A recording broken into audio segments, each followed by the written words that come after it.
सभी के लिए बहुत अच्छी सूचना है कि 5th शेड्यूल के ऊपर उत्तराखंड की विधानसभा में प्रताप नगर के जो विधायक हैं उत्तराखंड के, उन्होंने 5th शेड्यूल के मुद्दे पे एक प्राइवेट बिल वहाँ पे सबमिट करा दिया है।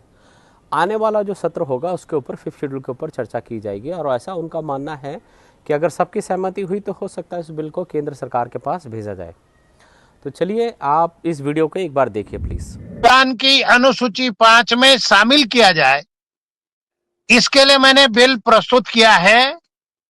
और चूंकि अभी पिछली विधानसभा में विधानसभा अध्यक्ष जी ने इसको पढ़ा भी और ये कहा कि चर्चा जारी रहेगी, अभी चर्चा हुई नहीं है।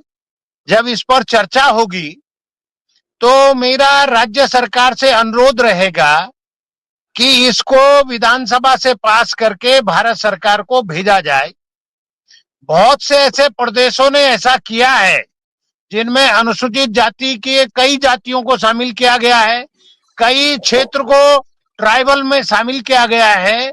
वो भारत सरकार में लंबित है और भारत सरकार उसको पास करे।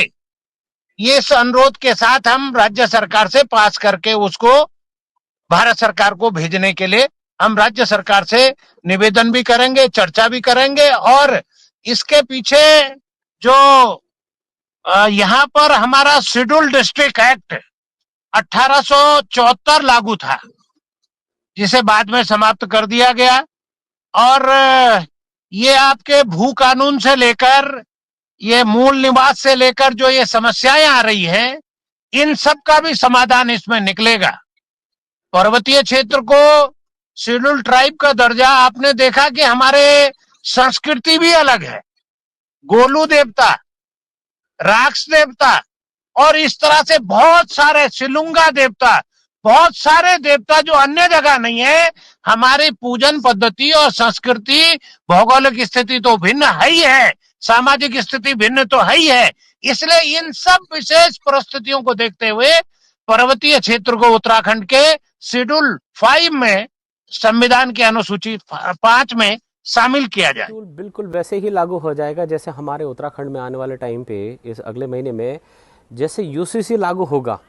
और जितनी आसानी से ये यूसीसी लागू हुआ है, बिल्कुल उसी प्रक्रिया के माध्यम से ये 5th शेड्यूल लागू हो जाएगी। यानी कि 1 साल में अगर यूसीसी लागू हो रहा है तो आप एक्सपेक्ट करिए कि हो सकता है उतनी ही जल्दी ये उत्तराखंड के पहाड़ियों में 5th शेड्यूल लागू हो जाए।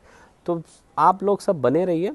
आपको समझना होगा कि 5th शेड्यूल का जो मुद्दा है वो चाहे रोजगार हो, रिवर्स माइग्रेशन हो, परिसीमन हो, 100% भू कानून हो, मूल निवास हो, हमारे बच्चों की सुरक्षा हो, ये सब मिलेगा। और अच्छी बात इसमें सबसे अच्छी बात है कि जो पर्यावरण है या जो देश की सीमा में जो सुरक्षा का जो दायित्व रह जाता है, हम अगर घर वापस करेंगे तो उस सीमा की सुरक्षा की जिम्मेदारी भारत सरकार हमारे पास रखी है, जैसे पहले भी थी, आगे भी रखेंगे। तो हम देश सुरक्षा के मुद्दे के माध्यम से 5th शेड्यूल की भी मांग करते हैं। पर आप जितना ज़्यादा हो सके इस मुद्दे को जन जागर तक पहुँचाइए, यही हम सबका कर्तव्य है। और एक मुद्दा और सारी समस्याओं का समाधान।